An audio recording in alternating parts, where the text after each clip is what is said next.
members of the PBD Podcast discuss all the drama going on and allegedly big names like Loomer, Nick Fuentes turning their backs on Donald Trump. Thank you so much for watching Bring the Asteroid. Make sure you like today's video, subscribe, and we'll get right into it. And that's WIN, and they're playing to win the game despite how horribly they should lose. So go ahead, go question. Let me go to the next story. And again, you can, whatever you wanted to ask me, you can ask me on this next story. So far-right influencers turn against Trump campaign. Okay, this is Far right. Okay. leading to that story because this is the part where they have to be paying very close attention to. So influencers like Nick Fuentes, Loomer, Candace Owens are turning against Donald Trump's campaign, accusing it of being too soft and veering away from hard-right positions that energized his base in 2016. Fuentes claimed Trump's campaign was headed for a catastrophic loss, while Loomer criticized his weak surrogates, and Owens described the situation as a MAGA civil war. These influencers who previously boosted Trump's online presence are now threatening a digital war against the campaign unless it shifts further right. Fuentes has urged his followers to adopt guerrilla tactics, including mass appearances at Trump rallies and withholding their votes to pressure the campaign into stop pandering to independents. The backlash from far-right figures who have millions of followers highlight a new vulnerability in Trump's base as his campaign struggles with slumping poll numbers. Adam, your thoughts on this? Well, here's the problem and I've interviewed Nick Fuentes. We've obviously had Candace here. We can go. Yeah, in his interview with Nick Fuentes, oh my gosh, that's when my hatred for Adam began. He was unbearable, insufferable. Down the list of people we've spoken to, and this kind of goes back to my previous point about you're never going to have an ideal candidate. You're never going to agree with somebody 100%. So we just saw the Reagan movie, right, with our friend Dennis Quaid. There was one quote that stuck out to me about the Reagan movie, and it was arguably one of Reagan's most powerful quote that people don't talk about. People talk about the quote, Mr. Gorbachev, tear down the wall. We all know that. And then, the scariest things you could ever hear are from, I'm the government, I'm coming to help. I'm here to help. But actually the most powerful thing that Ronald Reagan has ever said, and this is something that you should think about if you're trying to win elections, and it's the following. A person who agrees with you 80% of the time is a friend and ally, not a 20% traitor. Think about that for a second. 80% agreements, they're your ally, they're your friend, they're not your enemy. And what happens is, whether it's the Candaces of the world, whether it's the Nick Fuentes in the world, they think that Donald Trump or the MAGA party, the America First Party, should do everything that they say because that's how they feel, that's what's going on. It doesn't work that way. And you think that Joe Biden and AOC are 100% aligned? Not at all. Not at all.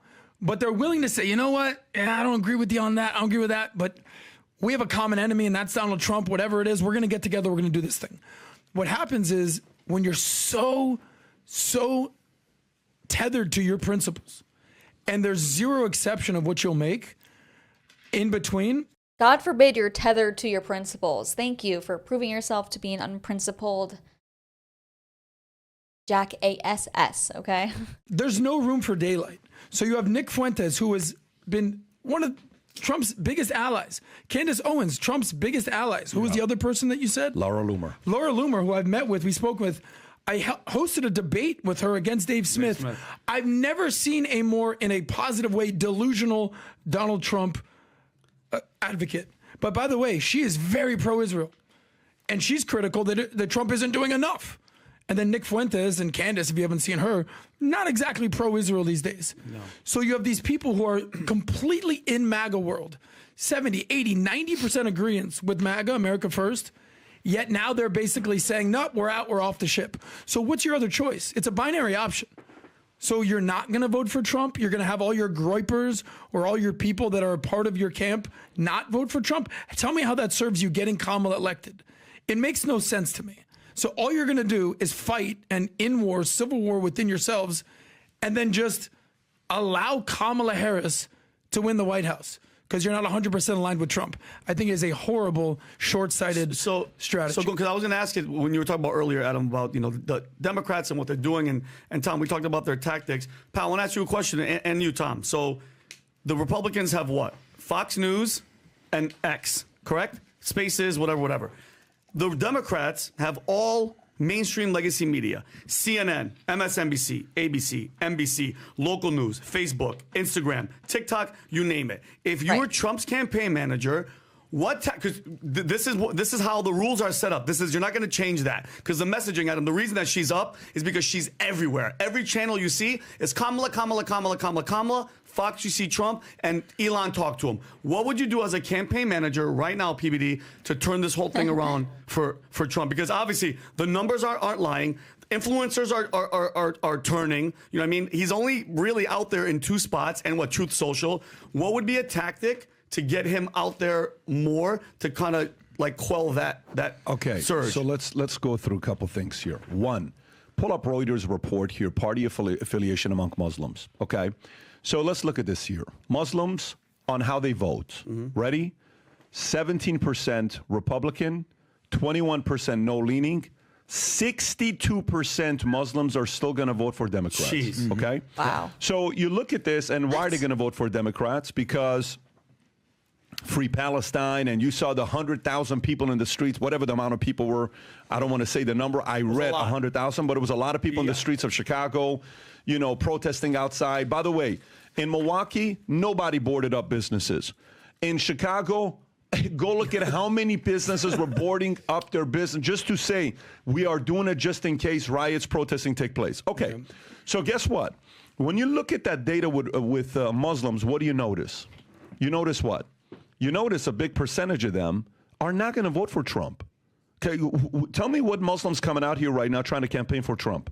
Who? I haven't seen. Who's going out there saying we're voting for Trump? Trust me, I've seen them. We have them in our company. Guys who are Muslims who will be voting for Trump. They're part of the 17%. But is that 62% moving dramatically? So what do you want Trump to do? Do you want Trump to sit there and, so as a campaign manager, the first thing we would do is who are we not going to win at all? Like, forget about women. No matter what we no, he has to. That's a who are we not going to win? No matter what we do, you can never please them. You think Trump can really please the Muslims? You think Trump can really please Muslims? Yeah, right now, no. Let me ask you a question. What does he have to do to please Muslims? Right now? Yeah, give me the Muslim vote. Change his Jewish and Israeli positions. Completely denounce Israel and everything that Israel's doing. Okay, so let's go. That is the only way. I think that's the only way. Okay, perfect. So if he does that, what happens? I mean, obviously there goes the Jewish vote. Well, hang on. It's like a teeter-totter. You lose the Jewish vote, but you gain the Muslim vote. Okay, what is the... some of it. Some of them may not believe Now, let me ask you a question. Pull up, Rob, how much money Muslims give to their political campaign? How much money do they contribute to their political party? Okay? How much money do they contribute to their political party?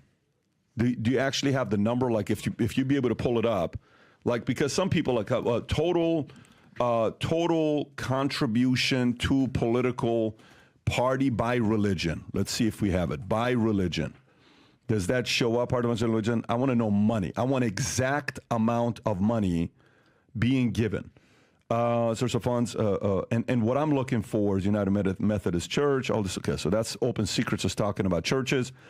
Party affiliation by vote. No, I don't want party affiliation. I want exact dollar amount, okay? I want exact dollar amount. If you were to put the $2 amounts between the Muslims and Jews, who do you think gives more? Jewish people. Okay, and it's not even close. By the way, do you know 17% of billionaires in America are Jewish? 17%. 17%. They are 0.2% of the population, but they are 17% of billionaires. Wow. In other words, 1 out of every 6 billionaire is Jewish. Okay? So guess how they negotiate with their money and their power. Okay? That's what they do. That's how they negotiate. So he has to choose between the two, and he realizes a lot of these guys that are coming out saying, free Palestine, free Palestine, free Palestine, free Palestine. You can do your best to try to bring up free Palestine, but then if you play that card and you try to play the card that is pro-Jewish, guess what you lose?